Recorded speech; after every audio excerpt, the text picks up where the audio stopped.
소리가 안 나네. 네. 반짝반짝 빛나는 책모닝 1832일차를 시작하겠습니다. 네. 1832일차입니다. 네. 아까 일어났습니다. 네, 오늘 네, 6시부터 책나방하고 있고요. 네, 기브앤테이크. 그죠? 네, 기브앤테이크. 오늘 213페이지에 중간에 보시면 있죠? 네. 데이브는 여기서부터 볼게요. 네.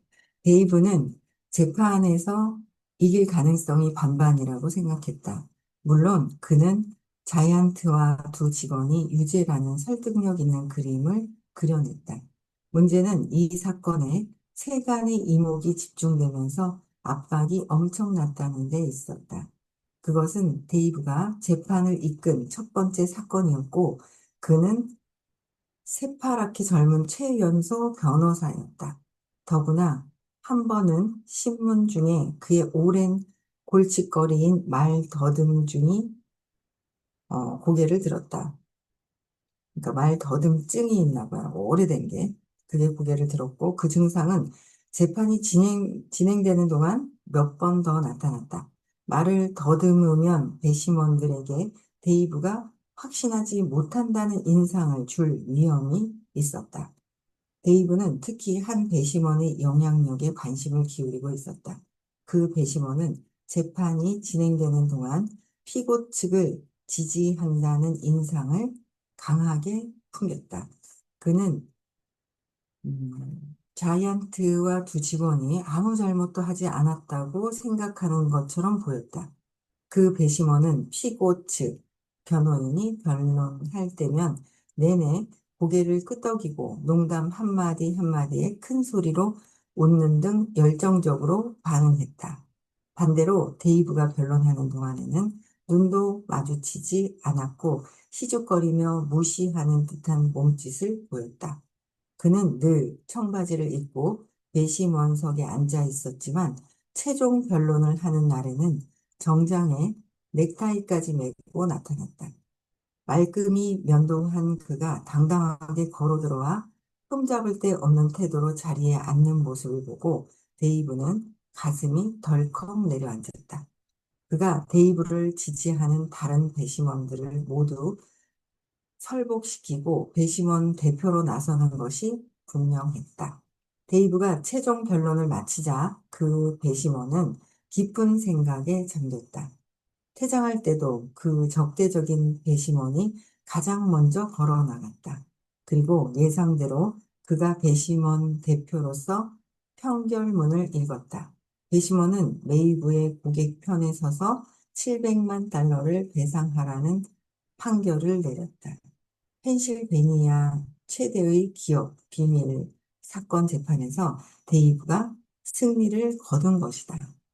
데이브가 그 분야의 진정한 전문가로서 명석한 논거를 제시하고 변론에 확신이 있었다는 점에는 의심의 여지가 없다. 여기에 더해 데이브에게는 미세 하나마 우세한 요소가 하나 더 있었다. 그것은 다른 변호사들과 뚜렷이 구별되는 섬세한 특징이다. 지이의 전 CEO 잭 웰치, 부대통령 조 바이든, 가수 칼릴 시몬, ABC 방송 20대 20의 앵커 존 스토셀, 배우 제임스 얼 존스, 지금은 농구 해설자로 활약하는 포트랜드 블레이저스의 빌 웰튼도 데이브와 같은 특징을 공유한다. 그들은 모두 말더듬이었다. 그들은 모두 다 말더듬이었는데 특징을 갖고 있는 게 어, 변호사의 생존법. 근데 말더듬이었긴 하지만 확고한 그 변론을 하는 그 확신이 있잖아요. 이거 흔들리지 않았다라는 거죠. 네. 이 15페이지 볼게요. 통념을 거스르는 의사소통의 심. 일상적인 어떤 통념을 거스르는 의사소통의 힘이래요. 말더듬증은, 그러니까 말더듬증은 전체 인구의 1%에 나타나는 언어장애다. 데이브의 웰트는 성장할 때 말 더듬증으로 놀림과 괴롭힘을 당했다. 대학을 졸업한 뒤 그는 영업직에 지원했지만 채용되지 않았다. 데이브의 아내 메리는 면접관은 남편이 말 더듬증 때문에 아무것도 팔지 못할 거라고 말했어요. 라고 털어놓았다. 데이브가 로스쿨에 지원하겠다고 했을 때 그의 가족과 친구들은 인상을 찌푸렸다. 모두들 그가 공식석상에 나서지 않기를 바랐기 때문이다. 실제로 그는 로스쿨에서 그들이 두려워하던 일을 겪기도 했다. 데이브는 첫 번째 가상 변론 때 판사 역할 맡은 학생이 대놓고 눈물을 찔끔거렸다고 회상했다. 아마 그녀는 나 때문에 기분이 상했나 봐요. 사람들은 대부분 말더듬증을 하나의 장애로 본다.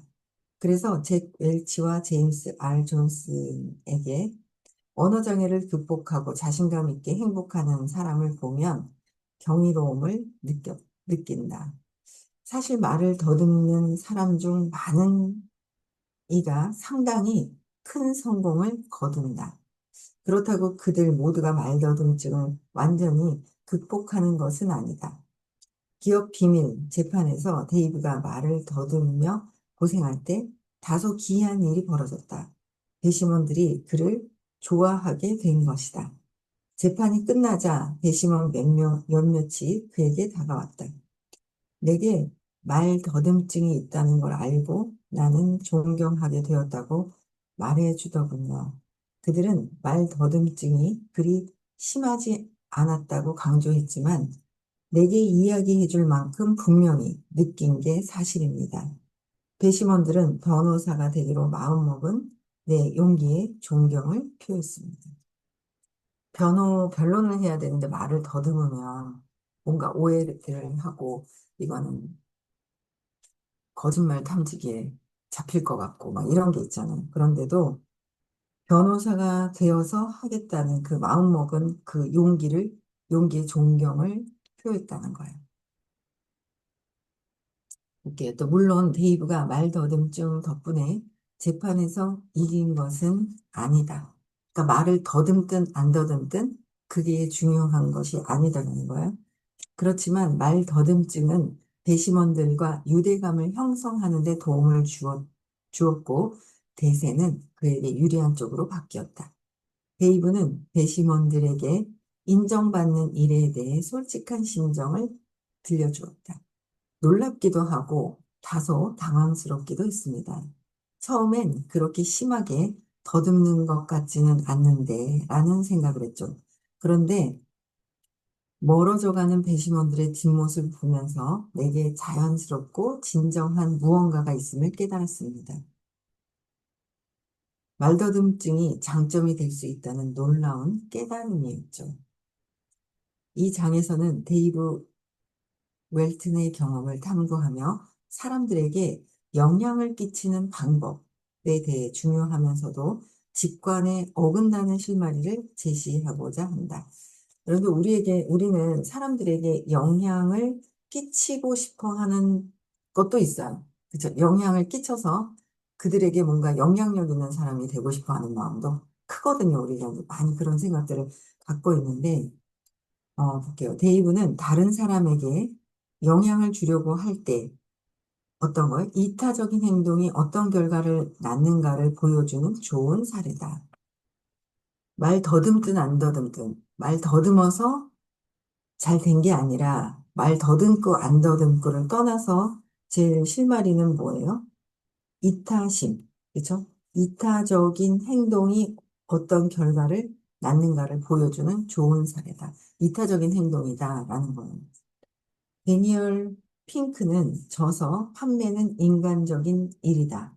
에서 성공은 타인에게 영향을 끼치는 능력에 크게 좌우된다고 주장한다. 성공은 뭐예요? 타인에게 영향을 끼치는 능력에 크게 좌우된다. 성공이라는 것은 나만 성공해 내가 돼야 돼. 뭐 이게 아니라 타인들에게 끼치는 영향력 있죠.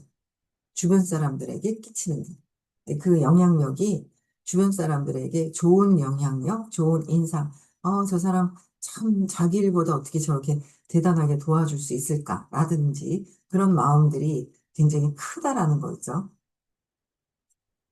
그래서 좌우된다고 주장한다. 우선 상품을 사라고, 우리 서비스를 이용하라고, 우리 아이디어를 채택하라고, 우리에게 투자하라고 설득하려면 동기를 유발해야 한다. 어쩌면 당신의 머릿속에 가장 먼저 떠오른 타인에게 영향을 주는 가장 좋은 방법은 그게 아닐지도 모른다. 연구 결과에 따르면 타인에게 영향을 끼치는 데는 두 가지 기본적인 방법이 있다. 바로 지배력과 명망이다. 당신에게 지배력이 있으면 타인에게 영향을 끼칠 수 있다. 사람들이 당신에게 강한 권력과 권위가 있다고 여기기 때문이다. 명망을 얻어도 영향력이 생긴다. 남들이 당신을 존중하고 존경하는 까닭이다. 이 두 가지 방법은 호혜의 행동 양식과 밀접하게 관련되어 있다. 지배력과 명망이라는 말이죠. 이 두 가지 방법, 밀접하게 관계가 있는데 볼게요.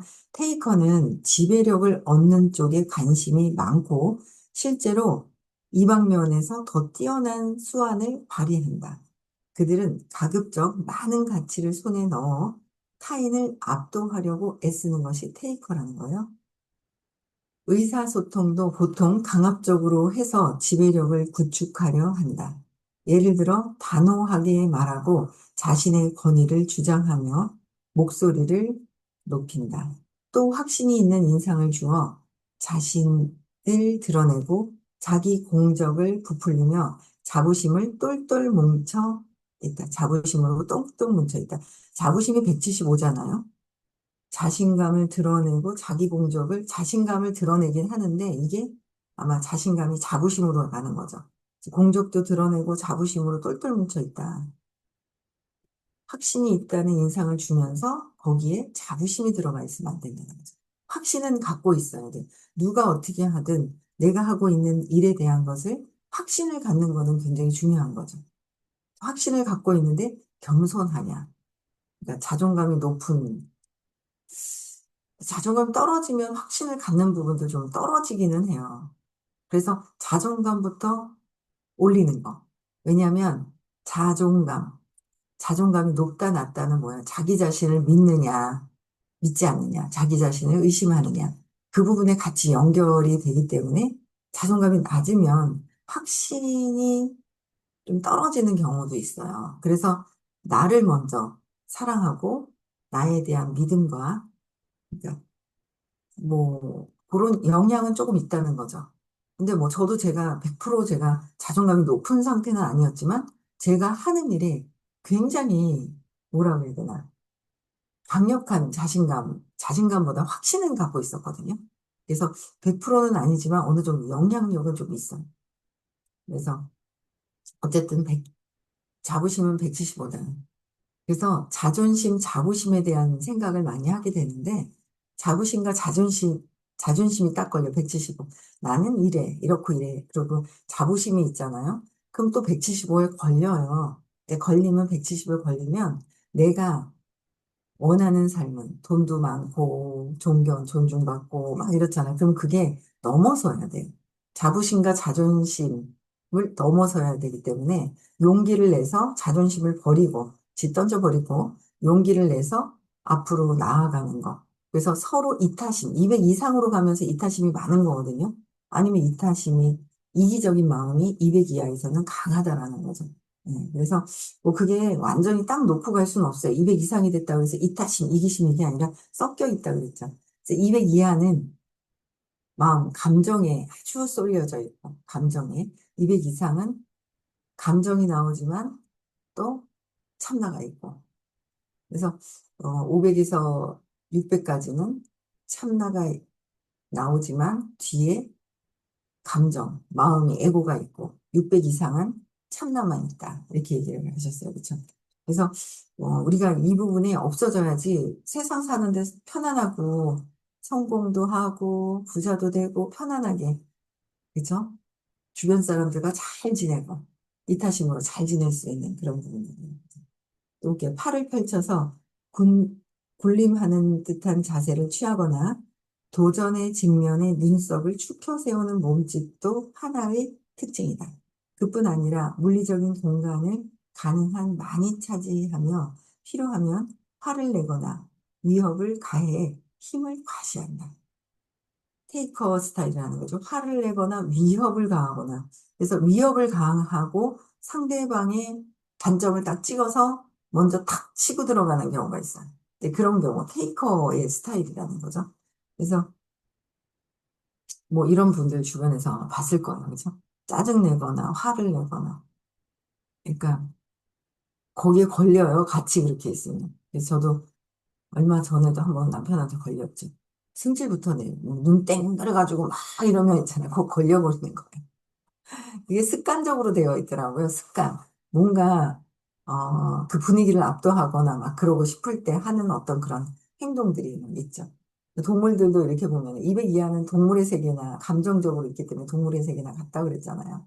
비슷한 그 감정적인 그러면 동물들도 탁 가면 으르릉 하면서 그냥 하고 먼저 이렇게 왜 물기 직전에 으르릉 하면서 왜 자기의 어떤 힘의 과시를 그렇게 하고 있는 거나 비슷한 어떤 그런 사례들도 되게 많아요. 사람들도, 그쵸?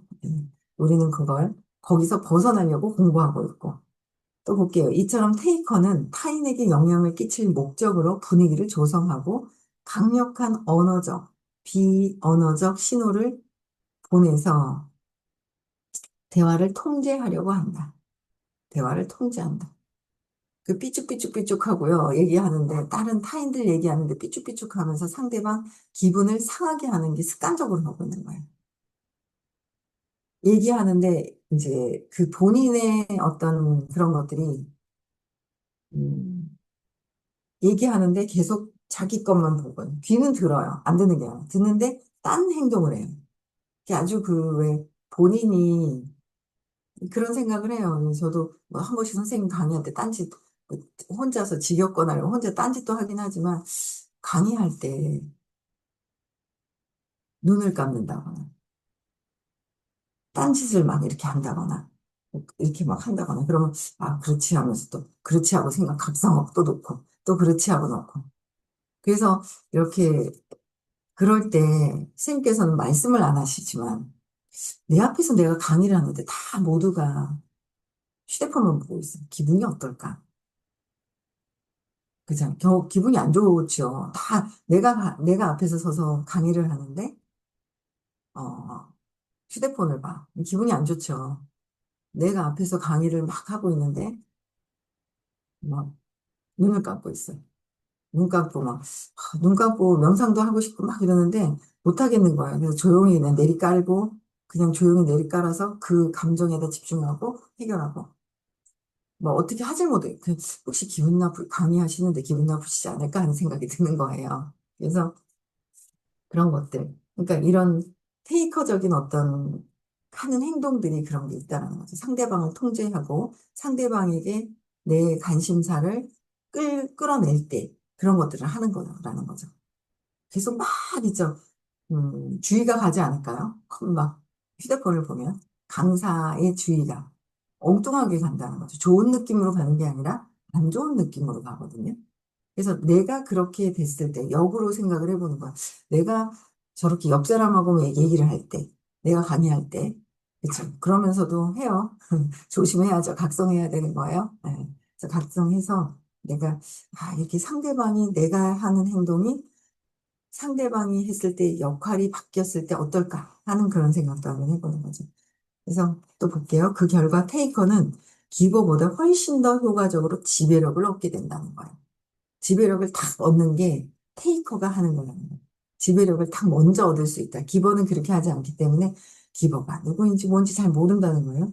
그렇다면 그것이 지속적으로 영향을 끼치는 가장 좋은 방법인가? 지속적으로 계속 좋은 방법일까?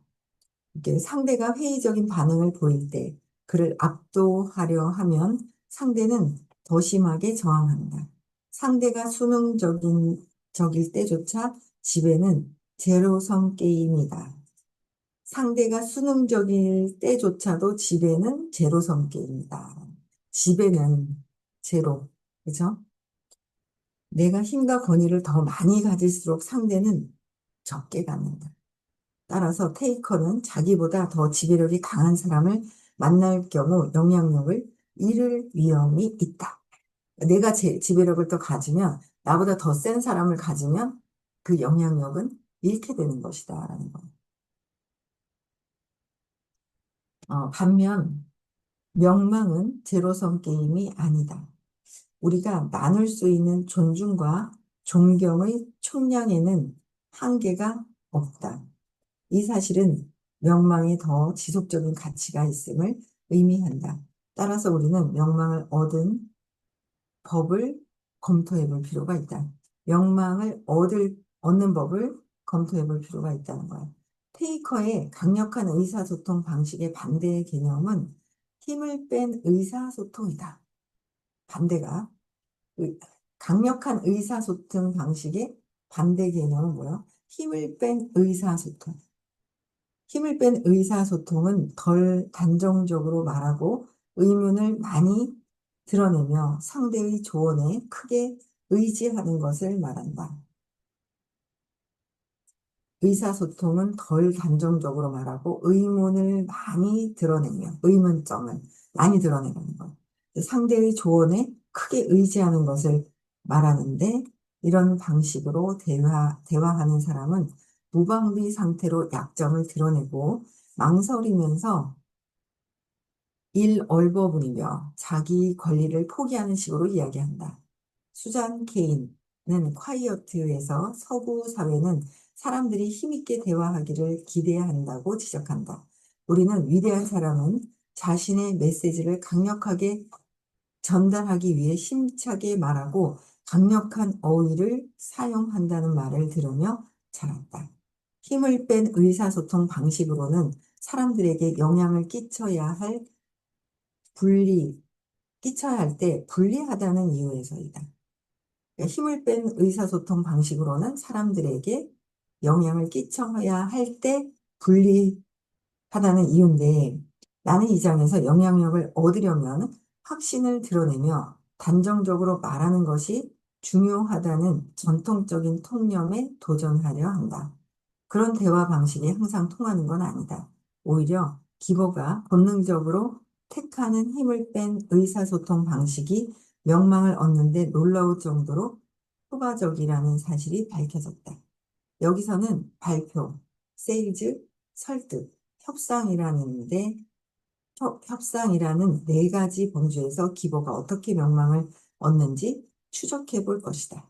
기버는 타인의 관점과 이익에 높은 가치를 두기 때문에 대답하기보다 질문하고 대담하기보다 신중하게 말하며 힘을 과시하기보다 약점을 시인한다. 또한 자기 생각을 남에게 심어주려 하기보다 조언을 구한다. 이처럼 힘을 뺀 의사소통 방식은 정말로 힘을 얻을까라고 있어요. 그러니까 이게 참 하기가 어려운 부분들이지 않아요? 타인의 관점, 내 관점이 아니라 타인의 관점을 두고 얘기를 한다는 거죠. 타인의 관점과 이익에 높은 가치를 두기 때문에.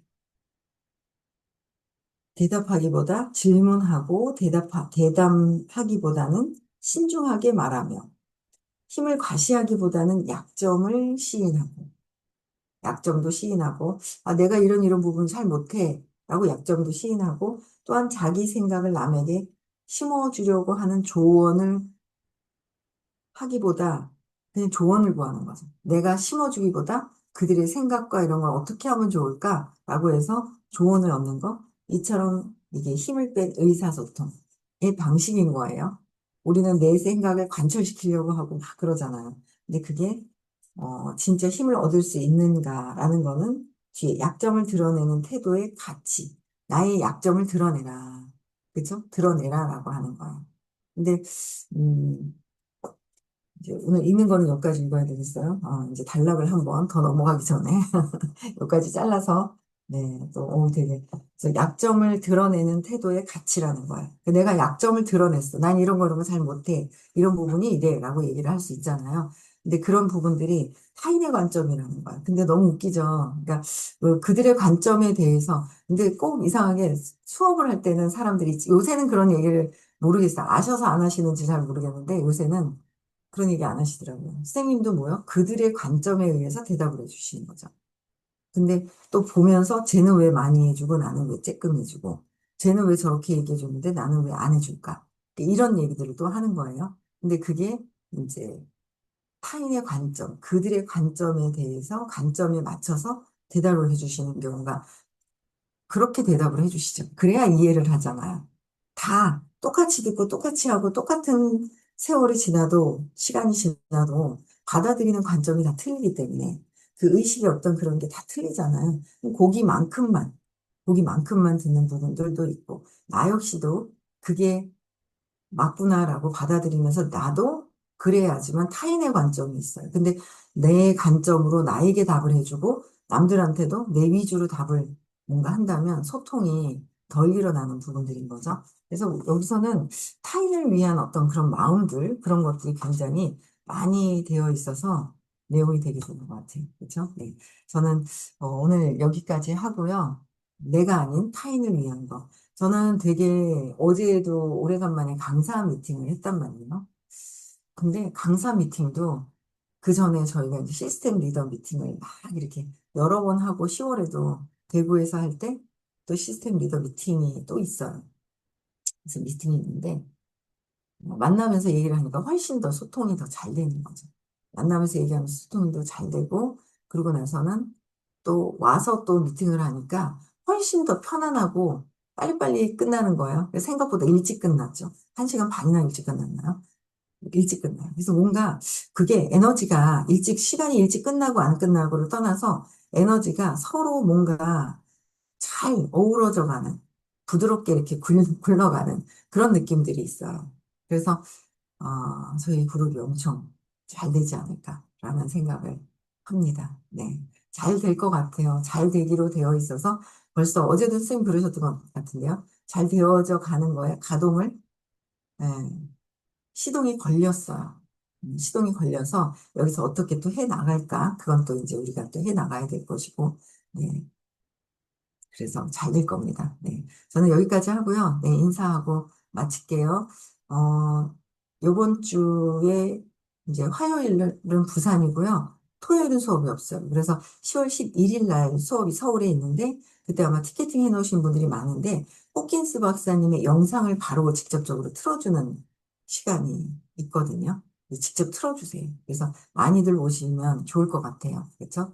직접 영상 들으면 너무 좋죠. 에너지를 그래도 그나마 들을 수 있기 때문에 아마 그렇게 알고 있습니다. 그래서 문 선생님도 오신다고 첫 방송할 때는 문 선생님께도 오신다고 얘기를 하셔서 많이들 다들 오셨으면 좋겠습니다. 네, 12월 6일, 7일도 네, 깨달음 시크릿 있고요. 네, 인사하고 마칠게요. 네, 시작.